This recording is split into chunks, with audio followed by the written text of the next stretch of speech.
Vendredi 28 septembre 2017, nous sommes bien à Paris pour participer à ce grandissime événement qui est tout simplement l'international de la gastronomie française. J'ai appelé le village international de la gastronomie française au port du Gros Caillou, à l'initiative justement de la délégation ivoirienne conduite par la grande dame Madame Grac, qui nous a conviés justement à ce grandissime événement. Et il faut noter que pour la toute première journée du vendredi, nous avons bénéficié de la prestation de plusieurs personnalités venues pour apporter leur pierre à l'édifice. Merci.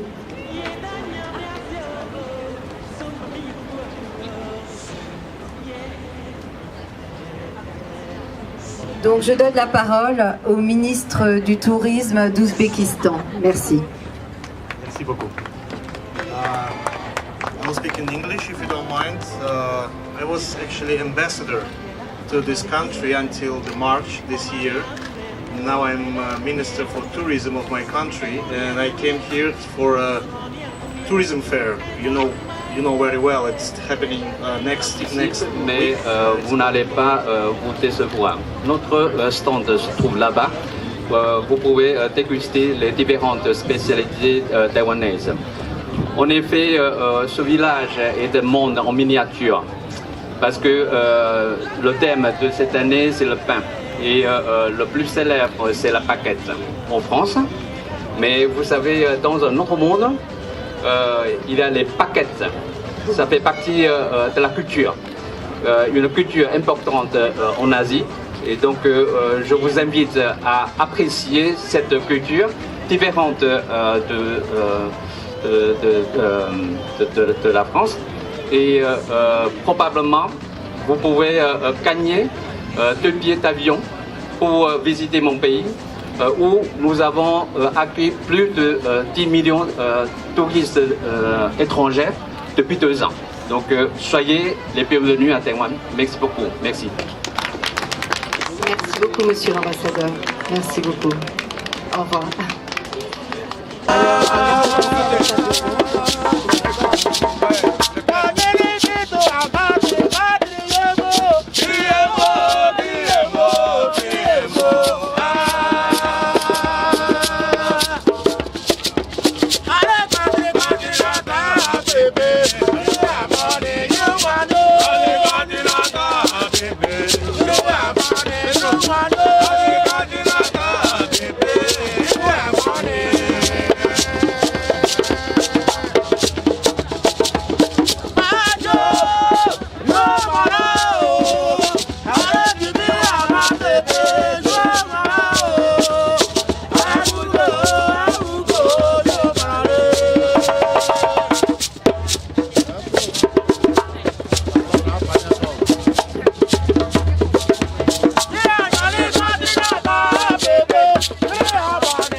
Pays là, on a tout devant. C'est maïs. Il n'y a pas maïs. C'est maïs qui a envoyé par là chez moi. C'est le pot qui nous a réunis. Devant la salle, le pot qui est là.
C'est quoi?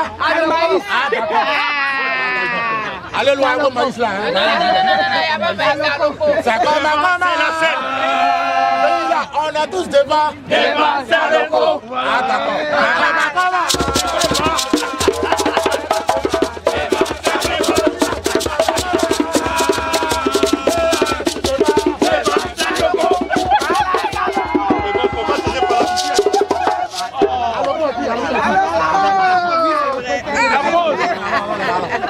Arrêtez de chanter, on a trop chanté là, c'est abusé là.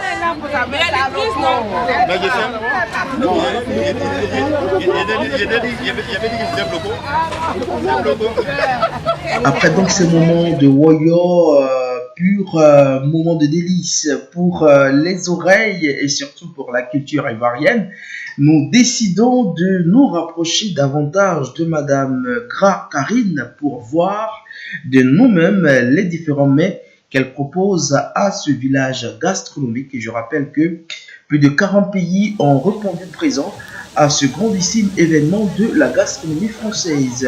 Voilà, je vous laisse apprécier les différents mets proposés par la délégation ivoirienne.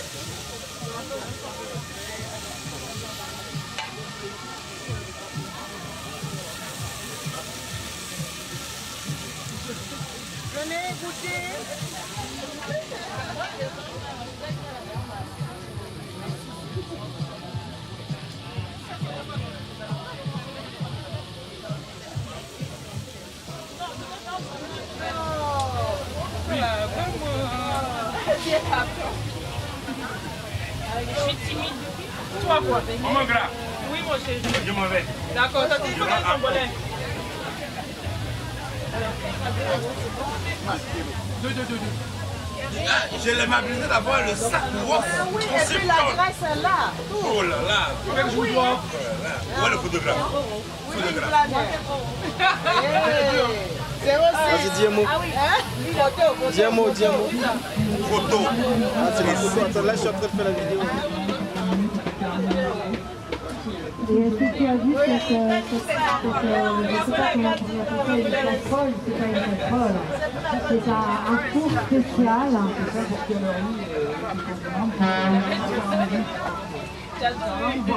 alors on va voir, ce sont des heures de cuisson. Combien d'heures de cuisson pour ce plat? Et tu veux du piment?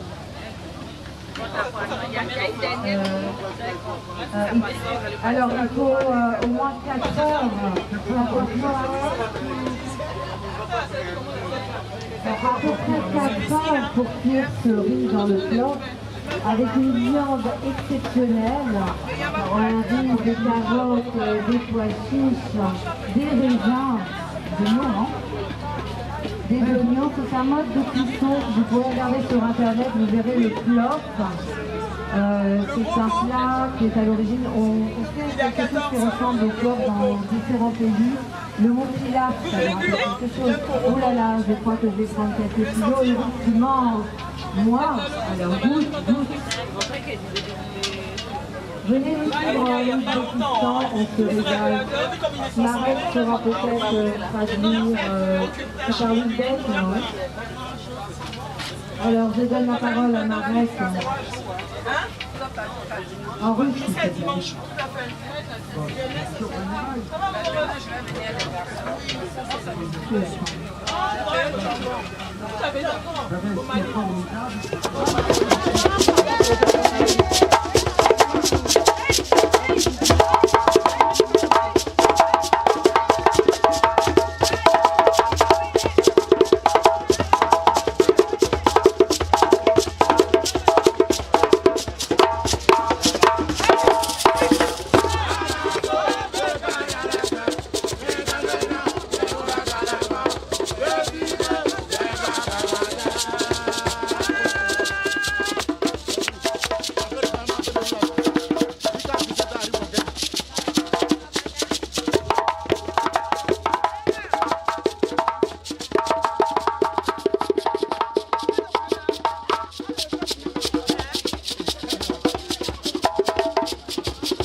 Après cette petite balade culinaire et artistique, nous terminons cette journée du vendredi avec les mots de Madame Gras Karine. Dis-moi, c'est quoi tu comptes faire demain Qu'est-ce que je compte faire demain? Je suis en train de réfléchir justement. J'ai envie de faire une petite surprise, photo sauce arachide, ou bien photo sauce graine, comme ça, ouais. Oui, parce que c'est typique ivoirien. Et puis comme c'est samedi, du coup les gens pourront goûter un peu. Ok. Donc pour changer un peu du traditionnel à loco, à checker et tout, on va faire un peu de photo demain. D'accord. Un peu seulement. Et tu penses que ça pourra avoir l'adhésion comme cet après-midi Je sais pas. Ouais. En fait, comme c'est un plat qui est typique de Côte d'Ivoire, on ne peut pas faire un événement de gastronomie sans le foutou. Ouais. Sinon, sans le foutou, sans la tchéké, c'est plus la Côte d'Ivoire. C'est clair. Donc un peu de foutou, un peu de la tchéké aussi en dégustation comme ça. Et puis voilà. Okay. Mais qu'est-ce qui t'a fait participer à cet événement? J'avais envie de découvrir autre chose, de faire d'autres événements parce qu'en général je fais toujours des événements dans des pièces fermées, des anniversaires, des choses comme ça et j'avais envie d'aller à la rencontre aussi de d'autres personnes, question de faire connaître aussi la cuisine ivoirienne par d'autres personnes, d'autres nationalités. D'accord. Si on te demande de te présenter, qu'est-ce que tu peux dire sur toi? Bon, qu'est-ce que je peux dire sur moi? Je suis Karine Gras, une passionnée mais vraiment passionnée de cuisine depuis mon enfance, je suis tombée dans les marmites. Et je travaille, mais à côté de mon travail, je vis aussi de ma passion qui est cuisiner pour les grands événements et aujourd'hui cuisiner pour un événement pour représenter la Côte d'Ivoire. D'accord. Ok, et quelles sont tes ambitions en participant justement à cet événement-là? Ma plus grande ambition, c'était déjà un défi à relever. C'était de voir comment est-ce que je suis face à un nombre incalculable de personnes que je ne peux pas gérer. Parce qu'en général, les prestations que je fais, c'est du genre, il y aura 100 personnes, il y aura 150, il y aura 200, tout est prévu, tout est calculé, millimétré. Alors que là, franchement, on ne sait pas. On est dans un freestyle, donc ça va, ça vient, et puis voilà. C'était voir comment c'est en fait. D'accord. Ça te plaît? Oui, ça me plaît. Tu es contente d'être là? Oui, mais c'est une très belle aventure, ça me plaît. À renouveler. D'accord. Ben merci, on a à demain. Bah merci à vous aussi, à demain. À demain.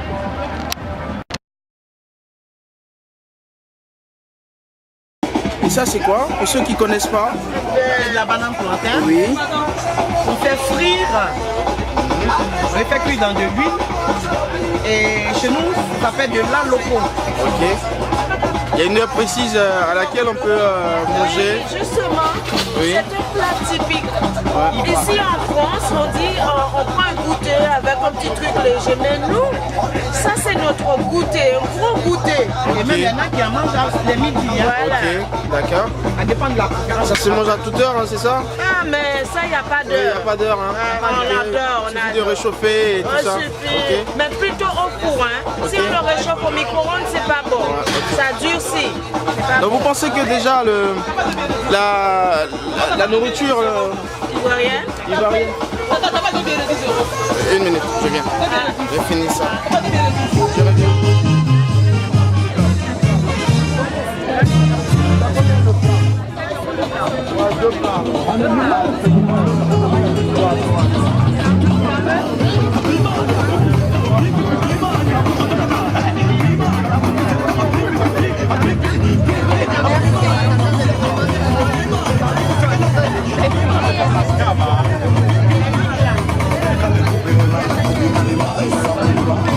Madame, vous pouvez dire quelque chose pour le son de la Côte d'Ivoire? Je fais la promotion de nos produits. Ok. Vous avez le café ivoirien, arabica et le chocolat.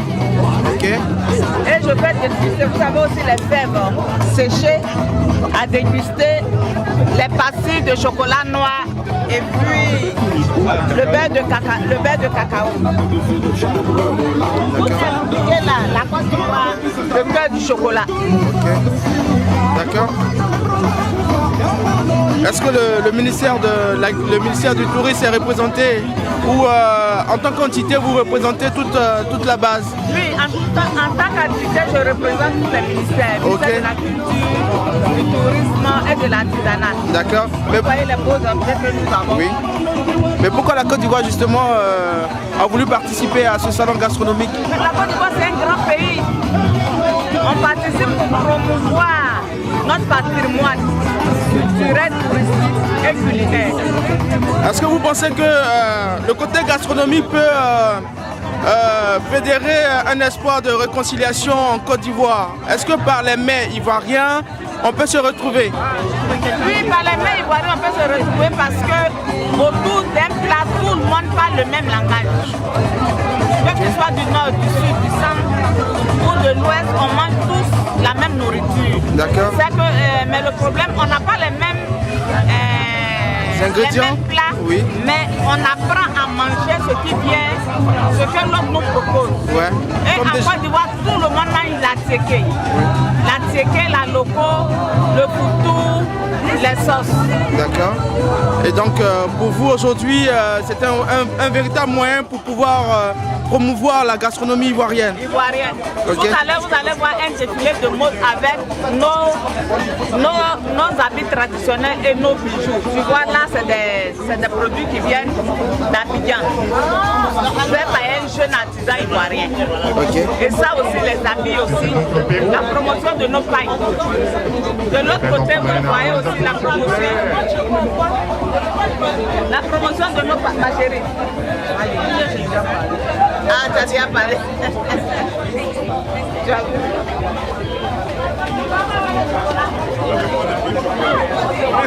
Ouais. Il y a pas un peu de chocolat. En tout cas, merci beaucoup. Oui, juste un peu. Chocolat ou café? Ouais, chocolat. Pérou.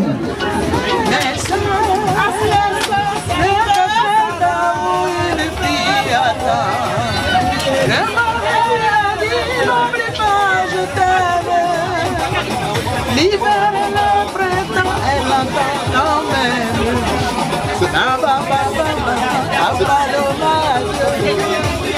Adieu, c'est toi que j'aime. Ma vie sauvage n'est pas trop longtemps. Oh mon amour, adieu. La paloma, je vois que maintenant je suis très ouais.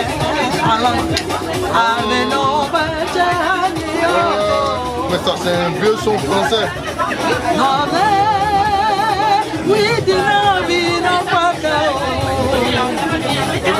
Bonjour Monsieur Guité. Bonjour monsieur. Voilà, vous vous présentez aux auditeurs de Afrisol Prod. Écoutez, je suis monsieur Guité Eric, consultant en art et directeur de projet COV Film Production. Et aussi, je m'occupe des artistes peintres africains. J'organise souvent des expositions, etc.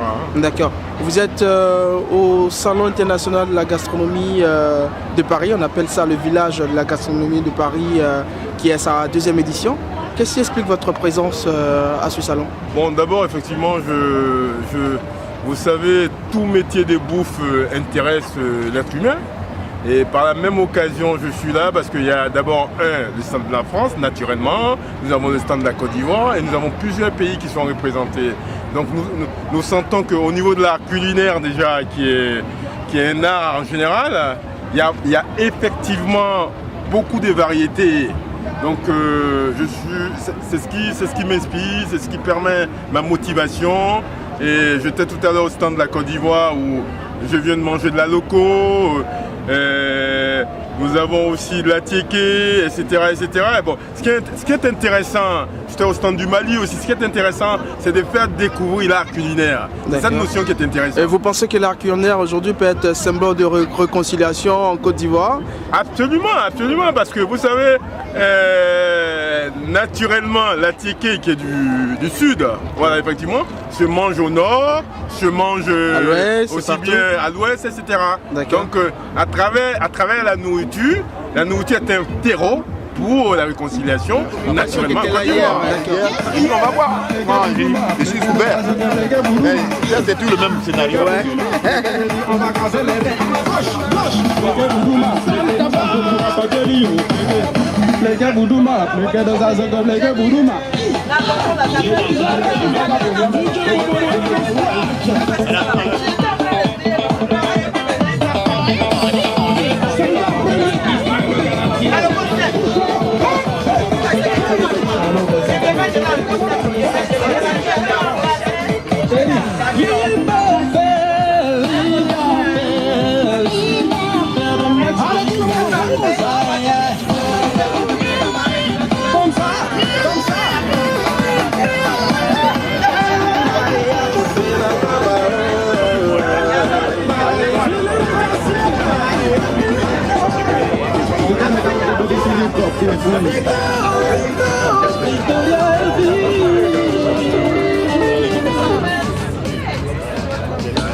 Ah oui. Maître John. Je veux qu'elle prenne cette Pierre, donne-moi une chaise, parce qu'elle est trop basse. Ah non. Moi, ce sont des chaises sur lesquelles je m'assois.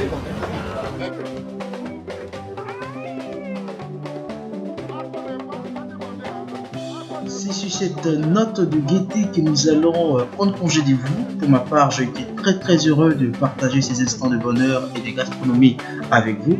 Espérons vous retrouver dans d'autres occasions pour l'édition prochaine, si Dieu le veut. D'ici là, portez-vous très bien. Merci beaucoup à Madame Karine qui nous a conviés à ce grandissime événement culturel et gastronomique. On se retrouve l'année prochaine pour la 3e édition. Voilà, d'ici là, portez-vous très très bien, comme je l'ai dit tantôt, et que Dieu vous garde. Merci beaucoup à Vox Concept pour l'invitation. Afrique Prod, Jean-Luc Moreau.